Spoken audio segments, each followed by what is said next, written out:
नमस्कार साथियों, all India medical students association United से राष्ट्रीय अध्यक्ष भरत बेनीवाल आप सभी को नमस्कार करता हूं, क्रांतिकारी इकबाल पेश करता हूं।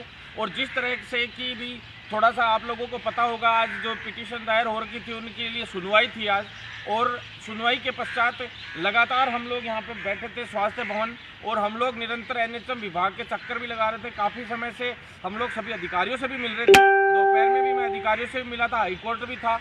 सभी सुनवाई वगैरह की निरंतर एक एक जानकारी मैं आपको बता देना चाहता हूँ।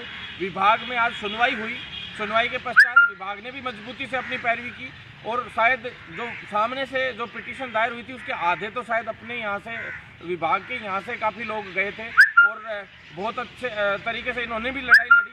लेकिन जो पिटीशन दायर हो रखी है, आपको पता है किसी भी मामले में कई लोगों को ये फैला रहे हैं लोग बाग कि 9 तारीख को स्टे आ गया, 9 तारीख तक ये नहीं होगा वो नहीं होगा। तो मैं आपको स्पष्ट रूप से बता देना चाहता हूँ साथियों कि जो ग्रेवियंस पोर्टल की बात कही है वो बात बिल्कुल सही है। ग्रेवियंस पोर्टल का उन लोगों ने जो लगाया था कि भाई कई बच्चे लगा नहीं पाए, 1200 के करीब ऐसे युवा साथी थे, भाई जो अभ्यर्थी थे जिनकी ग्रेवियंस मांगी गई थी, और उसके अंदर 854 के करीब या ऐसे कुछ ग्रेवियंस लगी थी। तो वो काफ़ी भाई सभी लोग नहीं लगा पाए थे, या ऐसा कुछ कई लोगों ने रखी थी वहाँ पे। सभी कई तरह के उसमें मामले थे, चाहे वो ओबीसी प्रमाण पत्र का, EWS और अदर जो भी MBC का, और जो ज़्यादातर जो भी प्रकार की समस्याएं थी उसमें, उन सभी समस्याओं को लेकर लगातार जो केस चल रहे थे, 250 के करीब रिटें हो चुकी थी, लगभग 225 से 250 के बीच में। आज भी 40 रिटें लगी हैं उसमें, और पिटीशन रेगुलर दायर हो भी रही हैं। प्लस क्योंकि कई लोग ग्रेवियंस नहीं लगा पाए या कोई भी किसी भी प्रकार की परेशानी आई, तो उन लोगों के समाधान के हिसाब से भी विभाग ने भाई साफ जज साहब ने ये कह दिया कि भाई सामने से जज साहब ने ये कहा, विभाग वालों ने कहा कि रोज़ हमारे लिए भी आज साफ विभाग जो आप लोगों के वकील हैं वही बता देंगे साफ कि भाई इन्होंने विभाग वालों ने ये कहा कि साहब हमारे तो रोज़ रिजल्ट के लिए 200 आदमी यहाँ पे स्वास्थ्य भवन पे खड़े रहते हैं। मेरा भी नाम ले रहे थे यहाँ तक कि वो साफ कह रहे थे कि भाई इतना भयंकर प्रेशर है हम लोगों पे, रिजल्ट अगर हम लोग नहीं डालेंगे तो बहुत बड़ी बात हो जाएगी। पूरे राजस्थान में एक बहुत बड़ा आंदोलन हम लोगों का चल रहा है, साफ उन्होंने बता दिया, फोटो भी दिखा दी उनको कि एक बहुत बड़ा आंदोलन इन लोगों का लगातार चल रहा है। तो इनका समाधान नहीं करेंगे तो भी एक हमारे लिए बहुत बड़ी समस्या है। प्लस 31 तारीख की उन्होंने अपनी बताई कि भाई इस 31 से पहले हमें रिजल्ट जारी करना ज़रूरी है। तो ये रिजल्ट हम लोग जारी करना चाहते हैं 31 से पहले, नहीं तो हम लोगों को पेनल्टी लगा देगी केंद्र सरकार। जैसा कि मैंने आप लोगों को बताया था कि हमने केंद्र से भी नोटिस के लिए काफ़ी वंदना गुरनानी मैडम तक बात पहुंचाई थी, और बहुत अच्छे से पैरवी रखी थी साथियों, आप लोगों को पता है। तो इस तरह से सारा प्रेशर अच्छे से है विभाग पे भी अपन लोगों का, और विभाग का भी प्रेशर बहुत अच्छे से कोर्ट में रखा गया था, बहुत मजबूती से पक्ष रखा गया। इसी वजह से थोड़ा सा मजबूती से काम तो हो रहा है, लेकिन थोड़ा सा डिले होता जा रहा है, और ये डिले नहीं हो इसके लिए हम लोगों ने आंदोलन भी कर रखा है। मतलब 31 से 2 के बीच में एक बहुत बड़ा महापड़ाव हमारा चालू हो सकता है, और बहुत बड़ा आंदोलन शुरू हो सकता है साथियों।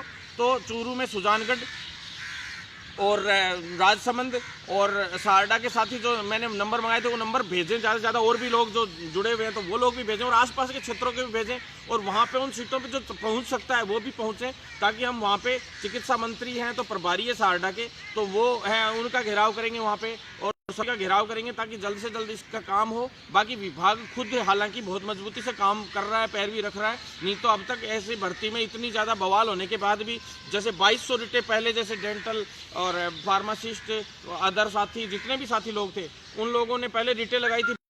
बहुत बड़ा मामला था, जब वही निपटा लाए थे, तो ये तो छोटा सा मामला है, निपटने में है हालांकि। तो विभाग कल बैठक कर रहा है, इसके लिए अहम बैठक है कल। मैं आपको बता देना चाहता हूँ, होली के दिन जब आप लोग त्यौहार बना रहे होंगे उस दिन भी कल कोई आना चाहे तो मैं आपको बता देना चाहता हूँ 5 से 6 बजे तक ये बैठक चलेगी, शाम को 4-5 बजे, मतलब 3 बजे से लगभग शुरू हो जाएगी यहाँ पे NHM विभाग में, और बैठक चलेगी। और जो ऑर्डर की कॉपी अब तक विभाग के पास नहीं पहुँची है, जो कोर्ट में हुआ है, लगभग इन लोगों को पता है, इन्होंने साफ कहा है कि भाई 9 तारीख, वकील तो ऐसे कह रहे हैं कि भाई 9 तारीख तक के लिए इसको एक बार रिजल्ट को रोका गया है। 9 तारीख को साफ जज साहब ने ये कह दिया है कि भाई 9 तारीख तक हर हाल में सभी का निस्तारण करके 9 तारीख को रिजल्ट जारी करेंगे, ये साफ कह दिया है जज साहब ने तो लगभग उसके अंदर। लेकिन 9 को तो चलो रिजल्ट हो ही जाएगा, 9 या 10 को, लेकिन जो पहले रिजल्ट जारी करने के लिए विभाग जो तत्पर है, तो उसके लिए कल बैठक बुलाई गई है कि भाई एक बार ऑर्डर आ जाता है, उस ऑर्डर में किस तरह की क्या निर्देश दिए गए हैं, उनकी पालना में फिर कल बैठक होगी, उसी के उच्च स्तरीय बैठक होगी। तो जो निस्तारण का समय दिया गया है वो 30 तारीख अभी वकील साहब बता रहे हैं, लेकिन बाकी स्थिति स्पष्ट तो यही होती है कि भाई ऑर्डर जब हाथ में आ जाता है पूरी तरह से, उसके बाद स्थिति स्पष्ट होती है। 30 या 31 मान लो आप, तो 30 को अगर लास्ट डेट है ग्रेवियंस पोर्टल की, तो उसको एक दिन के अंदर अंदर निस्तारण करके, ये तो चाह रहे हैं कि 31 को रिजल्ट डाल दें किसी भी तरह से। होली बीच में आ गई तो इसलिए दिक्कत है, नहीं तो वो ये भी काम हो जाता। जबकि ग्रेवियंस पोर्टल के लिए हालांकि एक दिन एक्स्ट्रा दिलवा दिया था हम लोगों ने, करके यहाँ पे आग्रह सब कुछ करवाया था कि आगे दिक्कत नहीं आए, फिर भी बार बार मामला थोड़ा कभी कोर्ट में कभी कैसे। तो साथियों आप लोग चिंतित मत हो, आपका भाई आप लोगों के लिए लड़ाई लड़ रहा है, और हर तरीके से त्यौहार के दिन भी आज हम यहाँ पे बैठे हैं। वहाँ चुनाव प्रचार कर रहे थे, कभी कहीं जा रहे थे, उसके बावजूद हम यहाँ पे आके आज आप लोगों के लिए लड़ाई लड़ रहे हैं। आज हमने बहुत बड़ी एक जीत भी हासिल की है। एलटी की एक लिस्ट तो जारी हो गई है और बहुत जल्द दूसरी लिस्ट भी जारी होगी, और जो आरटी है उसकी भी लिस्ट जारी होगी। मैंने आपको कहा था, ज़्यादातर लोग अफवाहें उड़ा रहे थे कि भाई कोर्ट का ये फैसला वो फैसला। मैंने कहा था 25 तारीख पहले के एक वीडियो छोड़ के उससे पहले वाले वीडियो में बोला था मैंने कि 25 तारीख तक लगभग क्लियर हो जाएगी स्थिति, और 26 तारीख के आसपास रिजल्ट आने की संभावना है, और आरटी का भी अभी बहुत जल्द लिस्ट जारी होने की संभावना है।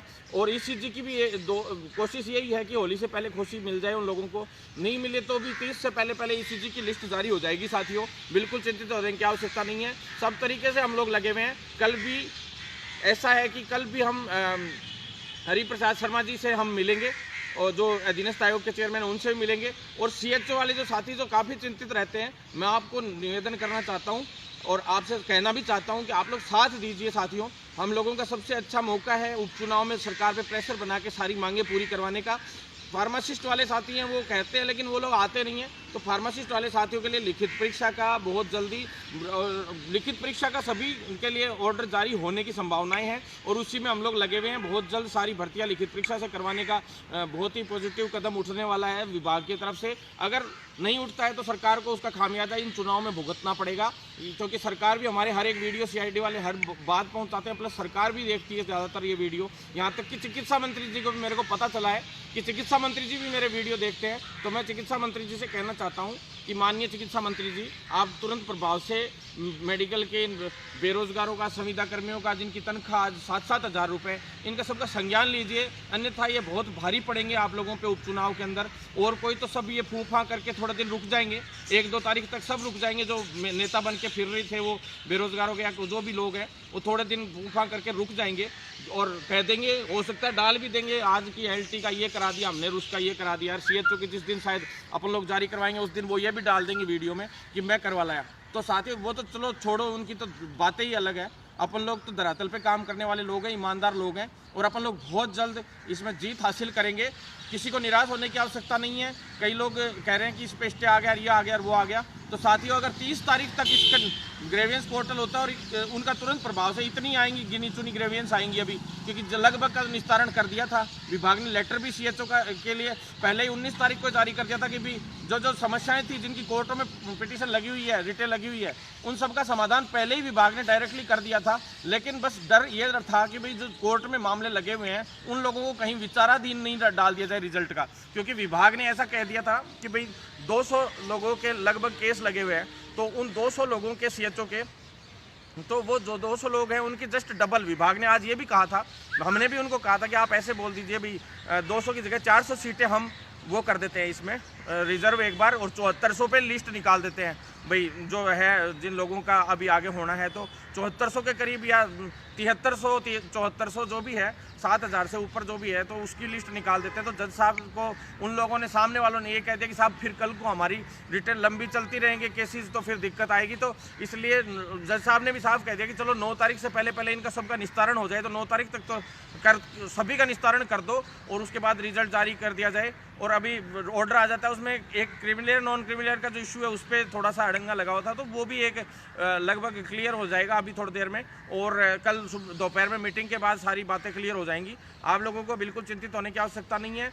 आप लोग इतना सोच लो कि भाई ये मान लो कि कोशिश है कि भाई 31 तारीख तक या 1 तारीख तक भी रिजल्ट जारी हो सकता है, किसी को चिंतित होने की आवश्यकता नहीं है। वो निस्तारण करने में जो गिने चुने लोग हैं जिन्होंने रिट लगाई है ग्रेवियंस, कई लोग लगा नहीं पाए थे, 2-3 लोग, उन लोगों ने रिट लगाई कि भाई दोबारा से खुलवाया जाए पोर्टल और इस तरह से ये, तो उन्होंने ये ग्रेवेंस लगा के, और कल तक शायद न्यूज़पेपर में आ जाएगा, उसके अंदर साफ साफ कल शाम को ये लोग भेज देंगे, तो वो ग्रेवियंस मांग लेंगे उसके अंदर। और जो निस्तारण जिनका हो गया वो तो ठीक है, जो बच गए उन लोगों के लिए एक दोबारा से शायद विज्ञप्ति डाल दी जाएगी अखबार में, और वो 31 तारीख से पहले इसका पूरे का मामले का समाधान करने का प्रयास है विभाग का। तो इसके लिए कल उच्च स्तरीय बैठक है, और उस बैठक के बाद में दोबारा से आप लोगों के सामने कल शाम को 5 से 6 बजे लाइव आऊँगा साथियों। तो आप लोगों से निवेदन है कि बिल्कुल साथ बनाए रखें, क्योंकि बहुत बड़ा आंदोलन भी हो सकता है। सरकार को मैं स्पष्ट रूप से इस वीडियो में चेतावनी दे रहा हूं कि बहुत भयंकर महापड़ाव होगा, बहुत भयंकर आंदोलन होगा। सरकार तुरंत प्रभाव से जितनी समस्याएं हैं उनका समाधान करते हुए, चलो सभी का समस्या, वो भी हमारे भाई बहन है, सभी का समस्याओं का समाधान करते हुए, अगर किसी को समस्या है रियल में किसी के साथ गलत हुआ है तो वो गलत नहीं हो, सभी का न्याय होते हुए तुरंत प्रभाव से रिजल्ट जारी करें। क्योंकि अब हम वेट नहीं कर सकते, अब हमारी बाहें फूलने लग गई हैं, और अब हम आक्रामक होंगे तो सरकार को बहुत भारी पड़ेगा। मैं कह रहा हूं विभाग के जो अधिकारी हैं वो अच्छे से काम कर रहे हैं, और वो तुरंत प्रभाव से इसको समस्या को समाधान करें। अन्यथा चिकित्सा मंत्री जी आपसे भी निवेदन है कि कोर्ट में भी हमारी बढ़िया तरीके से पैरवी करते हुए, हर जगह पे काम करते हुए और मजबूती से हम लड़ाई को बढ़ा रहे हैं। तो चिकित्सा मंत्री जी आप हमारा साथ दें, अन्यथा मंत्री जी आपको बहुत बड़े विरोध का सामना करना पड़ेगा। उपचुनाव है, बाद में वो बात हुई थी किसान आंदोलन वाली कि गोड़ा लाठी होगी और फिर तुम लोग रोओगे, सिर पकड़ के रोओगे। मेरा अब खोपड़ा खराब होना शुरू हो गया है, अगर मेरा खोपड़ा अब खराब हो गया तो बहुत भारी पड़ जाएगा सरकार पे। मैं कह रहा हूँ इतने दिन मैं नहीं हो रहा था, लेकिन अब इस भर्ती में, अब पैरामेडिकल की भर्ती थी उसकी भी लिस्ट अब तक डाल देनी चाहिए थी। कुछ नहीं है, कोर्ट में कुछ छोटा मोटा चल रहा है जो अलग से चल रहा है वो मामला, आप लोग तुरंत प्रभाव से पैरामेडिकल की भी लिस्ट डाल दीजिए। मैं कह रहा हूँ खोपड़ा खराब मत कीजिए, बहुत फायदे में रहेंगे। फार्मेसी की सभी की भर्तियां लिखित परीक्षा से कर दीजिए, हम और वेट नहीं कर पाएंगे, हमारा दिमाग बिल्कुल ख़राब होता जा रहा है। साथियों आप लोग से निवेदन है साथ बनाए रखें, बहुत बड़े आंदोलन की तैयारी कर लीजिए, नहीं तो ये लोग आप लोगों का इसी तरह से शोषण करते रहेंगे। और इस भर्ती को हमें पूरा करवाना है हर तरीके से। मेरा ये है कि कैसे भी CHO की करवा के नई भर्ती में लाऊं, कैसे भी करके नए भाइयों को रोजगार दूं। और आपको एक खुशखबरी और दे देता हूं कि सभी हॉस्पिटलों से जो रिक्त पद हैं उन सभी रिक्त पदों की वो सूचियां पूरी मांग ली गई हैं। 3 हॉस्पिटल जो मेडिकल कॉलेजेस हैं उनके तो सभी के सारे वो भी अपन लोगों ने करवा लिए कि भी किसमें कितने कितने पद हैं, और वित्तीय स्वीकृति भी उनकी पदों की हो चुकी है, और उसमें हर तरीके के पद हैं तीनों मेडिकल कॉलेजेस में। और मैं चाहता हूं कि सारी की सारी मेडिकल कॉलेजेस में, उदयपुर, बीकानेर और इन मेडिकल कॉलेजेस में तो अभी वित्तीय स्वीकृति मिल भी गई है, और बाकी जो मेडिकल कॉलेज हैं उनमें भी जितनी भी पोस्टें खाली हैं उन सब पे वित्तीय स्वीकृति लगभग जल्द से जल्द मिल जाएगी। आप लोगों का प्रेशर मजबूत है, और बहुत सारी भर्तियां हर विभाग के लिए, चाहे वो MBBS वालों के लिए हो, डेंटल वालों के लिए हो, चाहे नर्सिंग वाले साथियों के लिए स्टाफ नर्स ग्रेड द्वितीय की हो, चाहे नर्सिंग ट्यूटर्स की हो, सभी विभागों की, चाहे पैरामेडिकल की हो, फार्मासिस्टों की हो, सभी विभागों की, स्वीपर से लेके वार्ड बॉय से लेके हर एक भर्ती इन मेडिकल कॉलेजेस में निकलवा कर हम रहेंगे। और वित्तीय स्वीकृति मिल चुकी है 3 मेडिकल कॉलेजों की, और बाकी मेडिकल कॉलेजों की बहुत जल्दी वित्तीय स्वीकृति मिल जाएगी। और फाइनेंस से होकर फिर अब विधिकार सारा मामला निपट के बहुत जल्द आप लोगों के लिए नई भर्तियां हम लाने का काम करेंगे, और वो भी लिखित परीक्षा से। तो तैयार रहें साथियों, और साथ बनाए रखें। और संविदाकर्मी साथियों उनका पेमेंट भी बढ़वाने के लिए आज भी मीटिंग हुई थी एक छोटी सी, लेकिन जो NHM में लगे हुए उनके लिए और 108 वाले के लिए। तो साथियों बहुत जल्द इसमें हम बहुत जल्द मजबूती से पक्ष रख रहे हैं आप लोगों का, और 26,800 न्यूनतम सैलरी पूरे विभागों में होगी। लेकिन सबसे मेन CHO और पैरामेडिकल की भर्ती के लिए और फार्मेसी भर्ती के लिए मैं आज आया था लाइव अभी, और कल स्थिति स्पष्ट हो जाएगी। कल शाम को 5 से 6 बजे तक मैं CHO की भी स्थिति क्लियर कर दूंगा, और पैरामेडिकल की जो भर्ती है उसकी भी अभी आगे जो लिस्ट जारी होनी है उसकी भी स्थिति में क्लियर तरीके से आपके सामने स्पष्ट कर दूंगा। कल छुट्टी है, लेकिन उसके बावजूद भी यहाँ NHM में मीटिंग है, प्लस हरिप्रसाद शर्मा जी के यहाँ भी हम मिलेंगे कल। हमारी बात हो गई है सब तरीके से, तो हम मिलकर सारी बातों को खुले तरीके से उनके सामने रख के और जो भी बातें होती है वो क्लियर करेंगे। साथियों धन्यवाद। साथियों आपका भाई भरत बेनीवाल आप सब से इतना ही कहता हूँ कि ज़्यादा से ज़्यादा वीडियो को शेयर करें, ताकि अब हमारा महापड़ाव होने की संभावनाएं हो सकती हैं, क्योंकि जल्द से जल्द समस्या समाधान नहीं होगा तो इन सरकारों को भारी विरोध सामना करना पड़ेगा। आपका भाई आपके लिए यहीं आज रात हो गई तो भी कोई दिक्कत नहीं है, और लेट होगी तो भी हम आपको रात को पूरे 1 बजे भी आना पड़ेगा तो आप लोगों के लिए यहाँ आएंगे और रात दिन एक कर देंगे। लेकिन किसी भी तरह से आपको आपके अधिकारों को कमज़ोर नहीं पड़ने देंगे, अधिकारों में जीत दिला कर रहेंगे। धन्यवाद साथियों। इनकलाब जिंदाबाद।